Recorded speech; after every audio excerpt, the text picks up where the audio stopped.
You're now in a room with everyone you've ever jerked off to. What do you do? So anyways, I started blasting. Pretend like I don't know what's going on. Do they know? I'd like to thank you all for coming. Edit, thank you everyone. I'll try not to let all the attention go to my head. Everyone thinking, oh yeah, no problem. But they forget the regret faps. Do they look exactly as they do when I jerked off to them? Damn, that sexy Medusa ruins everything.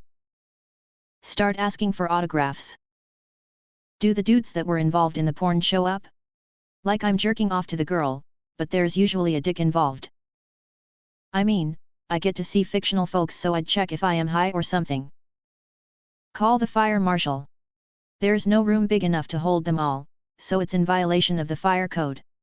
I'll slink out when he comes to disperse the crowd. Congratulate the structural engineer, that's one big room. Say hi. Do all these women know why they're in this room? If they do, I'll be a bit embarrassed, but proud. I have range, I'm proud of my range. Start jerking off. Ask how they've raised the dead. Former racist people of Reddit, what changed your opinion? I was raised in a really small, rural town, so it was casual racism constantly. I fell into the rhetoric, unfortunately. What changed me? Just living and traveling and listening and trying to understand. This applies for other views as well. Traveling and just listening can really open your eyes to a lot of things and on so many levels. Take care of yourselves, folks. Not sure this counts, but I went from living in a hyper-religious and extremely intolerant and completely white environment, to living in a county where I was the foreigner and received quite a bit of abuse for it.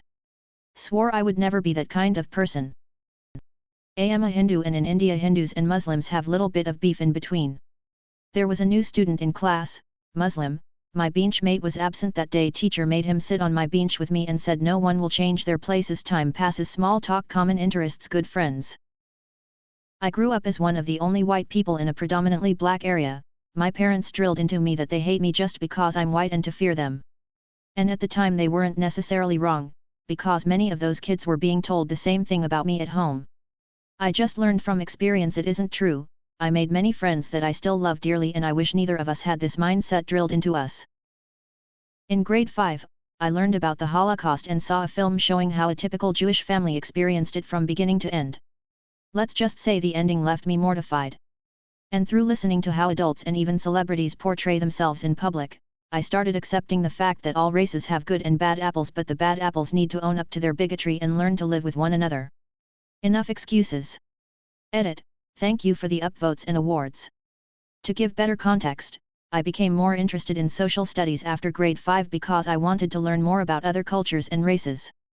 I just became more open-minded and decided to treat others how I like to be treated rather than because someone knew better.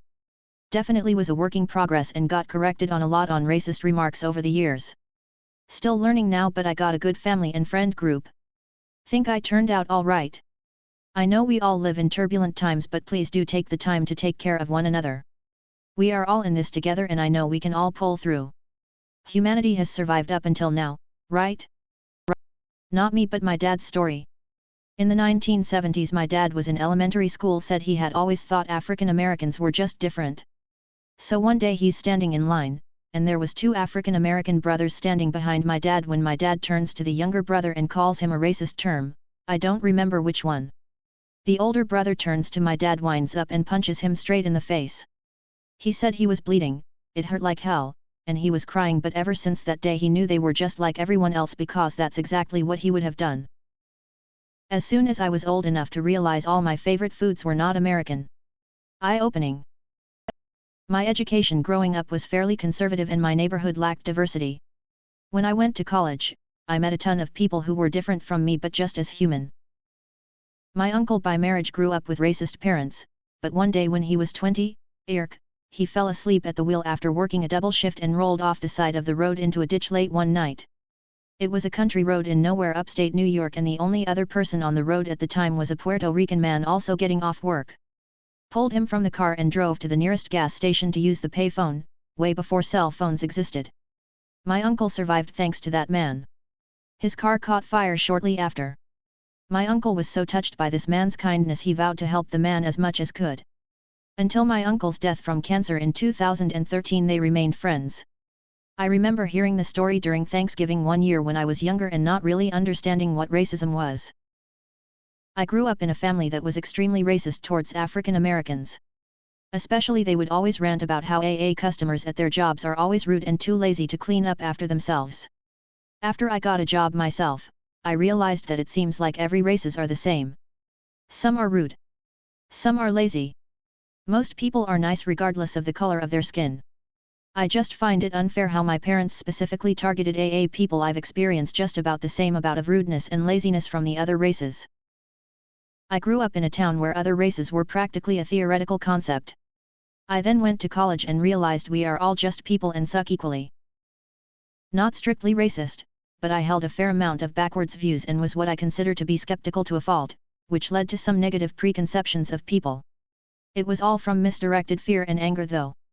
As I worked on being more mentally healthy and confronting those feelings for what they are, the views I thought I believed in so strongly just fell away. It's an exhausting way to live, being hateful.